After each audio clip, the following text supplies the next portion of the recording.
मोदी को आइसोलेट करने की कहानी। सोची समझी, रणनीतिक रूप से, योजना के रूप से, प्लानिंग के रूप से।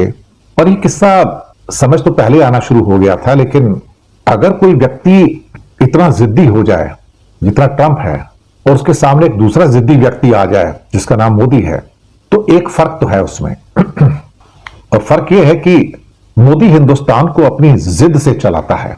समझ लीजिएगा, मोदी पूरे भारत को, हिंदुस्तान को अपनी जिद से चलाता है कि जैसा मैं चाहूंगा वैसे चलाऊंगा, और कामयाब हुआ। ट्रंप सारी दुनिया को अपनी जिद से चलाता है और कहता है कि जैसे मैं चाहूंगा दुनिया वैसे चलेगी। अब उसमें पुतिन साहब और जिनपिंग साहब थोड़े से बाहर हो जाते हैं इस कंसिडरेशन सर्कल से, जहां पर ट्रंप को लगता है कि ये थोड़े से अलग किस्म के, इनको अलग ट्रीट करो। लेकिन फिर उन्हें एहसास होता है कि इंडिया भी तो इमर्जिंग पावर है। लेकिन यहां उनको लगता है कि इंडिया को आइसोलेट किया जा सकता है, क्योंकि मोदी इतने मजबूत है नहीं जितने दिखाई देते हैं। हो सकता है ट्रंप के पास कुछ ऐसे सीक्रेट हो मोदी के, जिसके कारण मोदी डरे हुए हैं। हिंदुस्तान में तो अपनी 56 इंच छाती सबको दिखाते हैं, उल्टी सीधी कई बार लैंग्वेज भी बात करते रहते हैं, जो कि असभ्यता की निशानी है। और यहां पर तो दादागिरी पूरी चलती है, चाहे जुडिशरी के ऊपर हो या ब्यूरोक्रेसी पे हो, मीडिया के ऊपर हो। चाइना पे जोर मत डालो, क्योंकि चाइना मैटर्स। चाइना के पास वो टेक्नोलॉजी है, वो चीजें हैं जो अमेरिका को देता है, तो अमेरिका को उसके बिना काम चलता नहीं। तो अमेरिका समझ गया ये दूसरी पावर है, इसके ऊपर जोर मत डालो, छोड़ो, इससे मत उलझो, लेकिन इंडिया को मारो। एक्चुअली वो इंडिया को भी नहीं मार रहा, देखा जाए तो वो मोदी को मार रहा है एक्चुअली।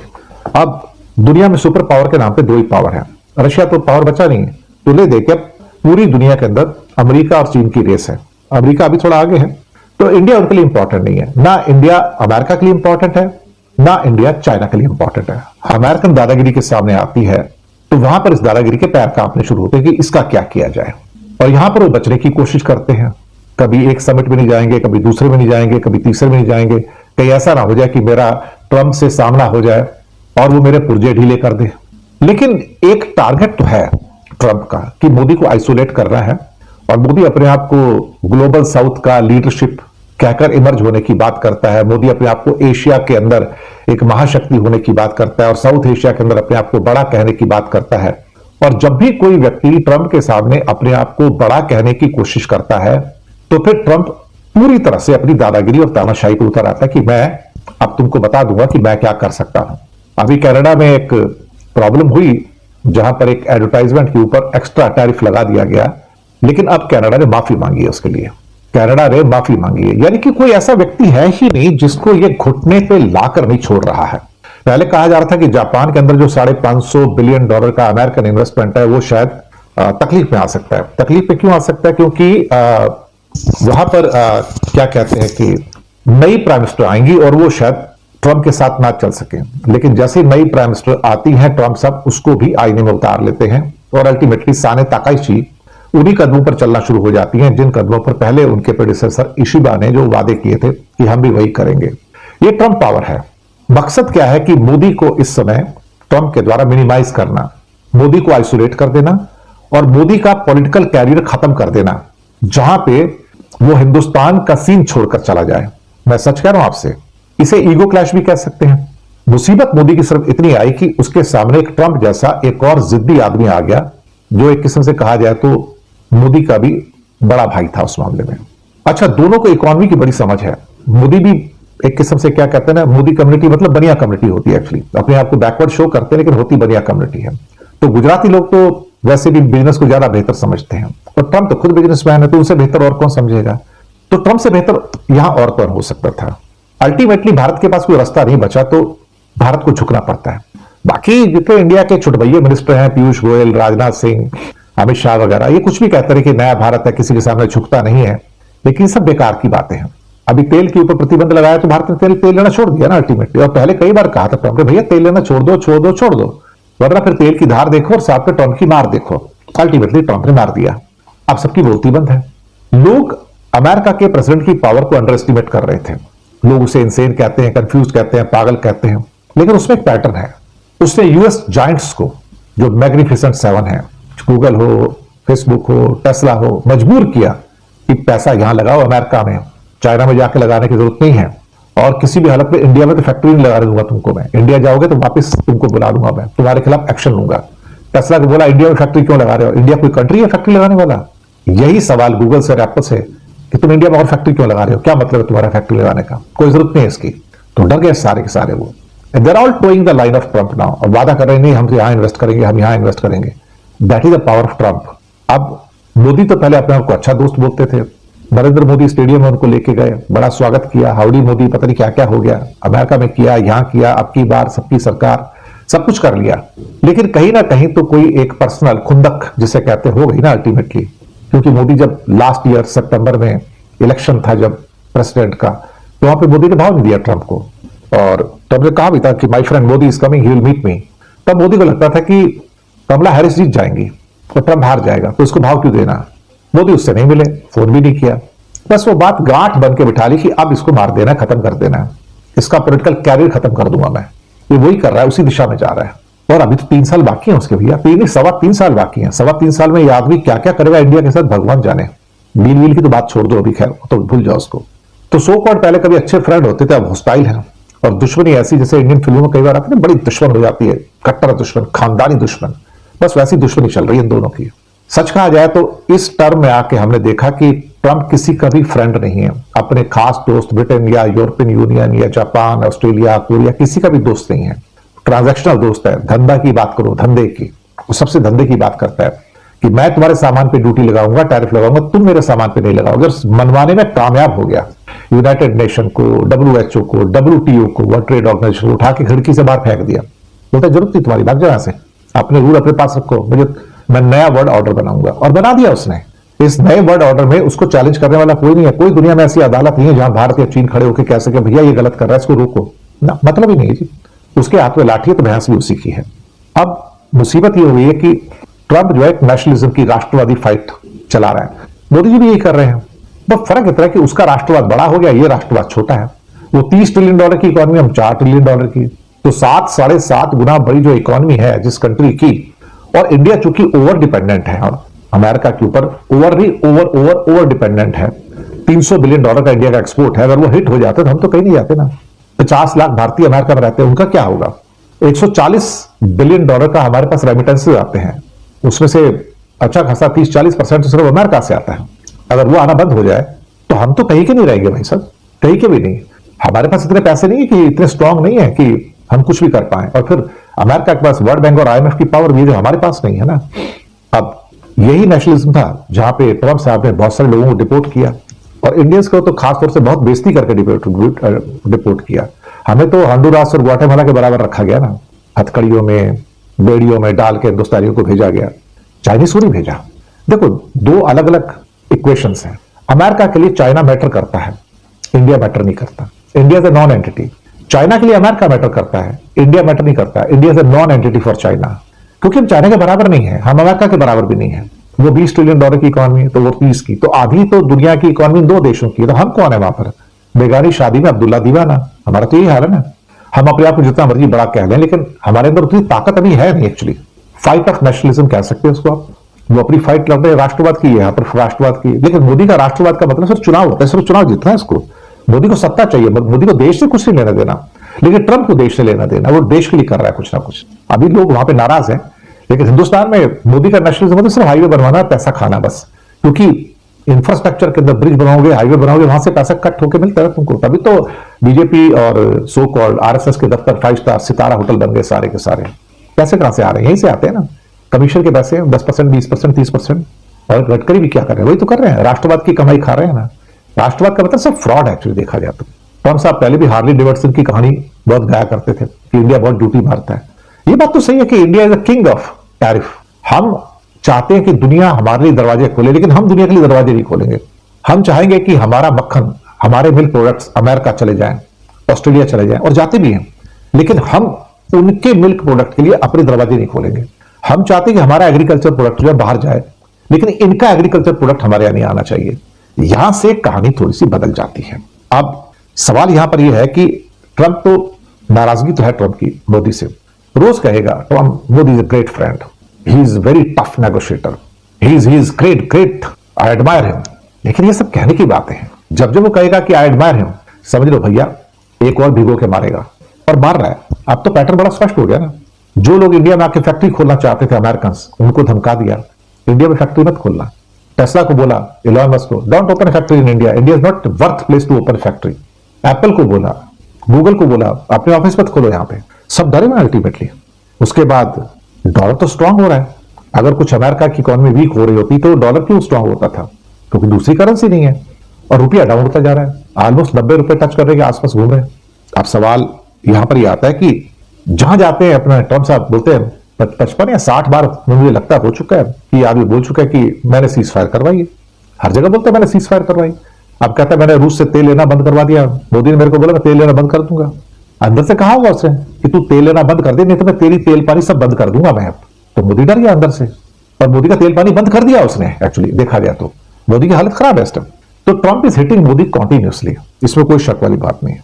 अमेरिका चाहता है कि भारत वो अपना मल्टीपोलर सिद्धांत छोड़ के कहे भैया अमेरिका ही भगवान है, अमेरिका को एक्सेप्ट करना पड़ेगा। अब इंडिया के लोग भी कह रहे हैं कि अमेरिका को तो एक्सेप्ट कर लेते हैं, चाइना को एक्सेप्ट नहीं करते।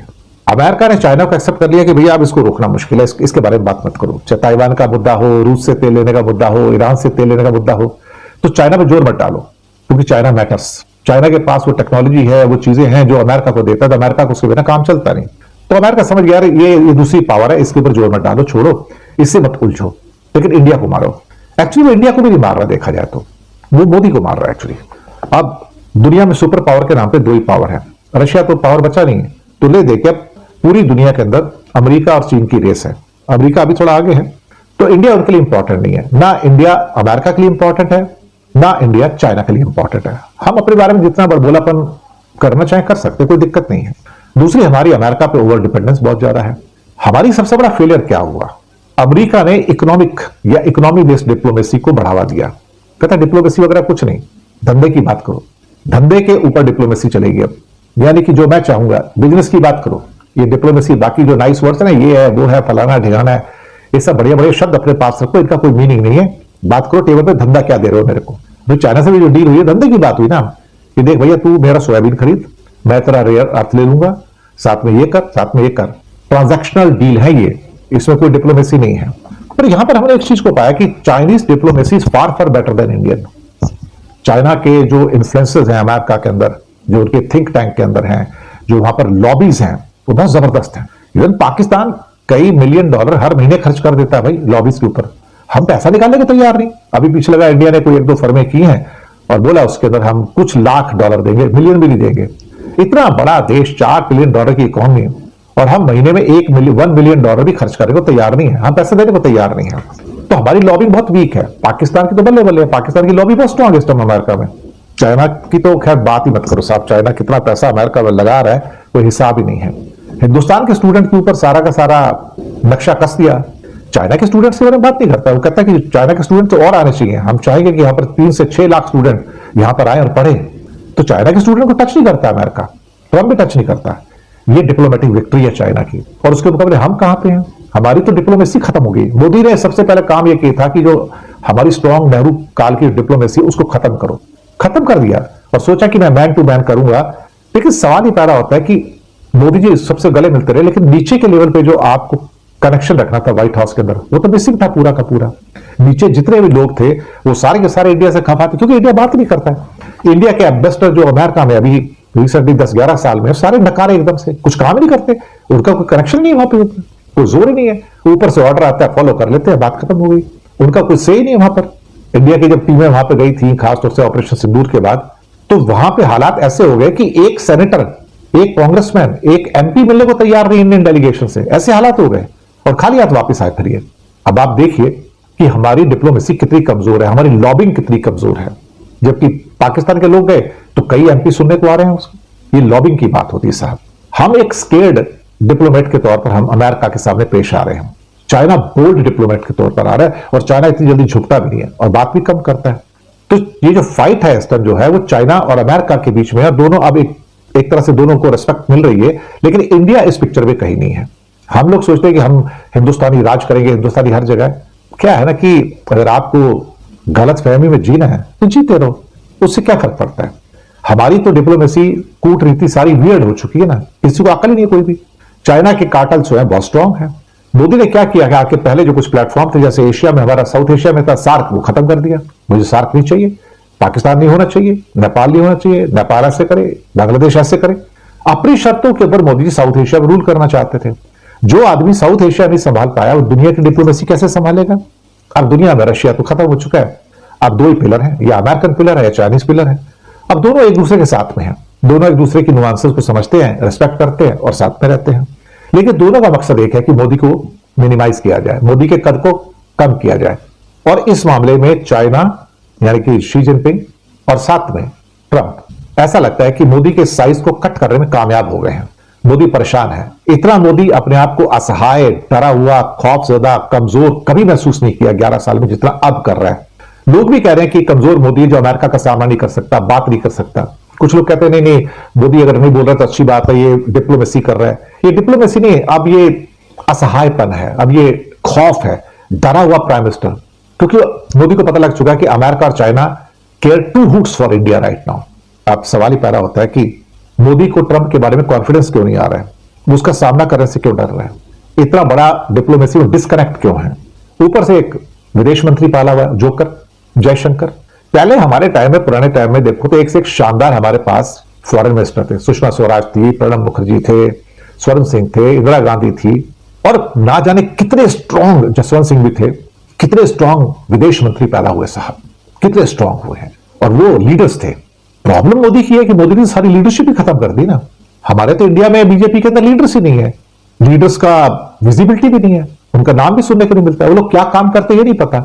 निर्मला सीतारमण को ये नहीं पता कि फाइनेंस मिनिस्ट्री क्या है, सुब्रमण्यम स्वामी उसको गाली देते रहते हैं।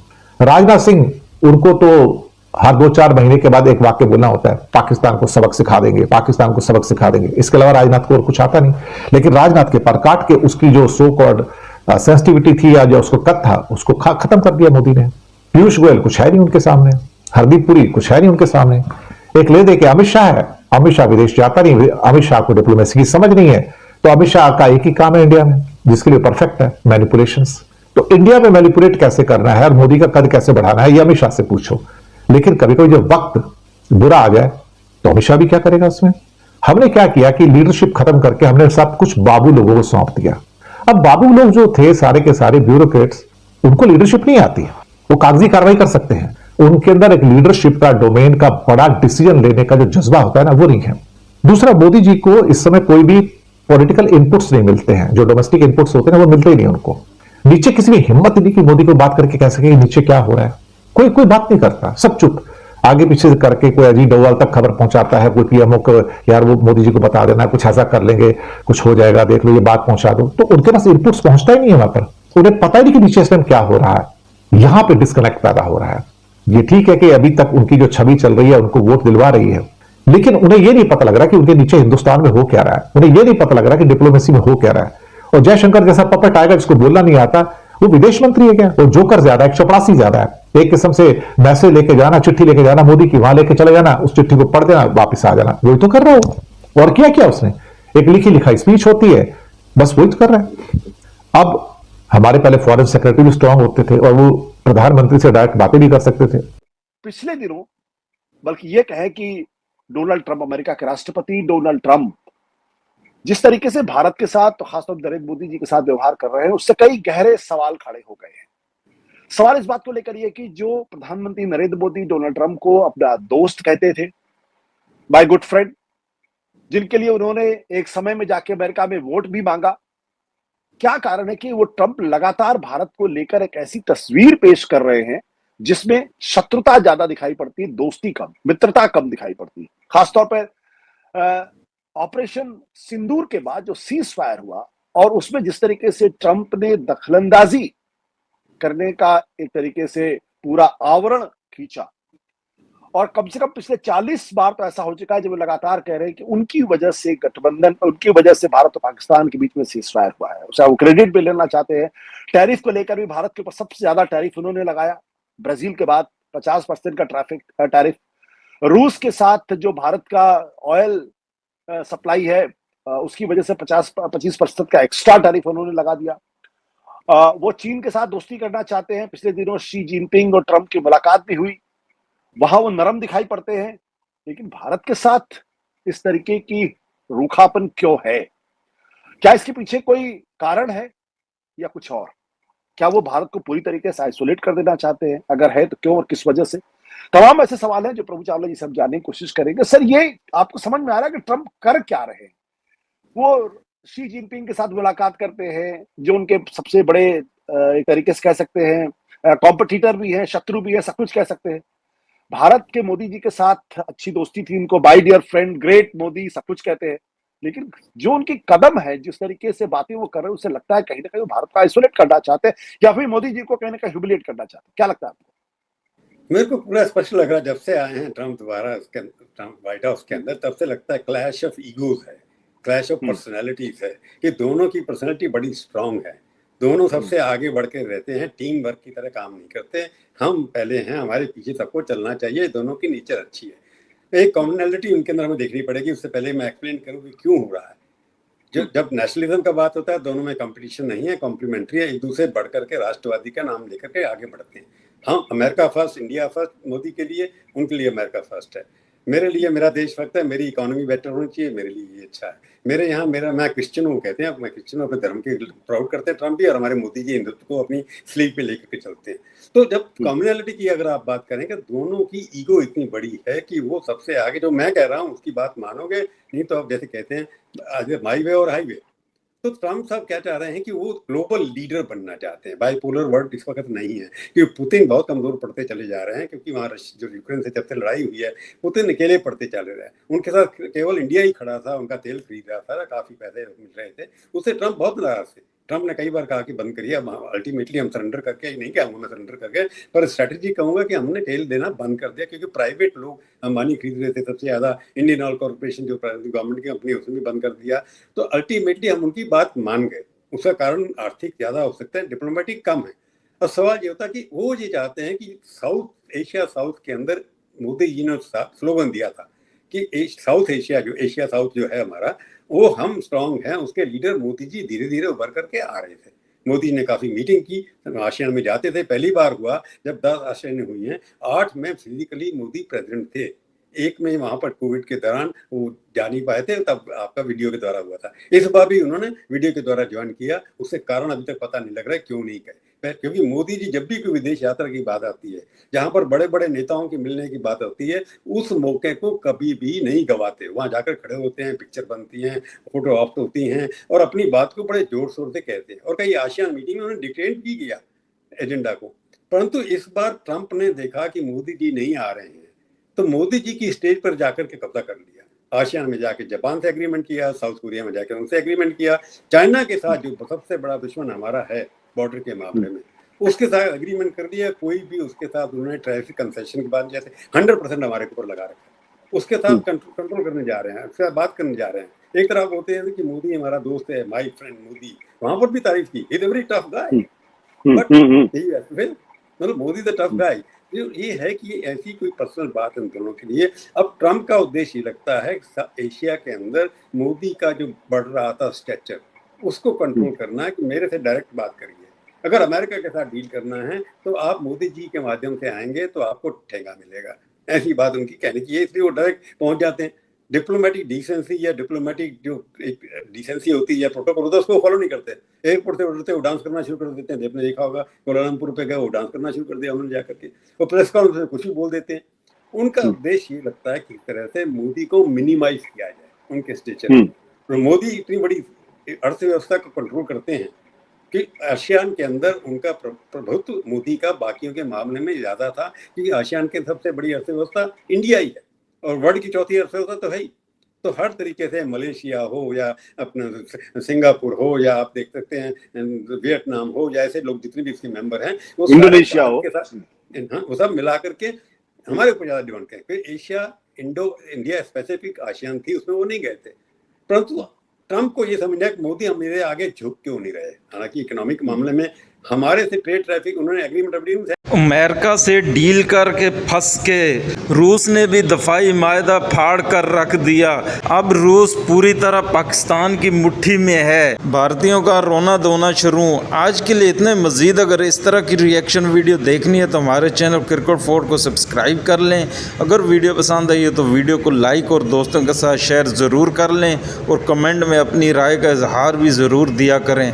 इंशाल्लाह मिलते हैं किसी नेक्स्ट वीडियो में, तब तक के लिए अल्लाह नेगबान।